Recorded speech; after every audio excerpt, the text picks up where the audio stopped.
This video is going to give you some really good tips on how to make your lightsaber duels as epic as possible. These tips took my videos from looking like this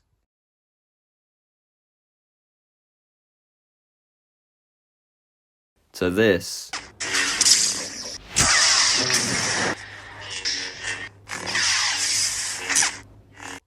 Let's go through how I did that. First thing you're going to want to do is make sure you have a frame rate higher than around 10. Any lower than this will not really work.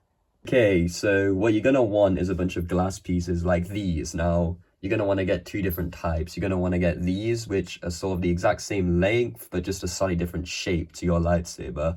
And then you're going to want ones like this, which are much bigger and more sort of swoosh pieces, I like to call them. More sort of like when your character is swinging his lightsaber at full force. And you're going to want to get variations on these as well, which I'll show you later. Using these pieces, we can then create what's called smear frames, which mimics almost exactly what happens in the Star Wars movies where the lightsabers do this. You need to be mindful of when you're using these smear frames and how extreme you're making them. Basically, the faster the lightsaber is moving, the more extreme you need to make your smear frames. So if it's moving slowly, you need to use the ones that are very similar shape to the blade. If it's moving quickly, you want them to be a lot bigger to give it more emphasis.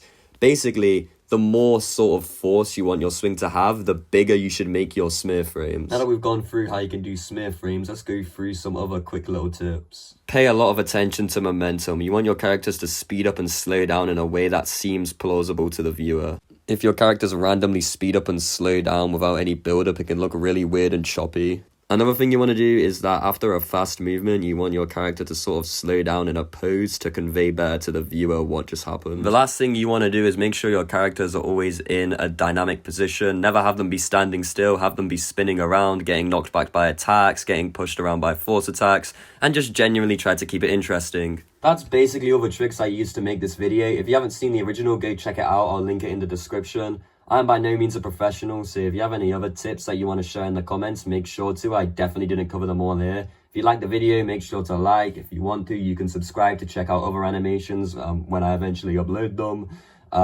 Well, that's basically all I have to say on that. Goodbye. Have a very nice rest of your day.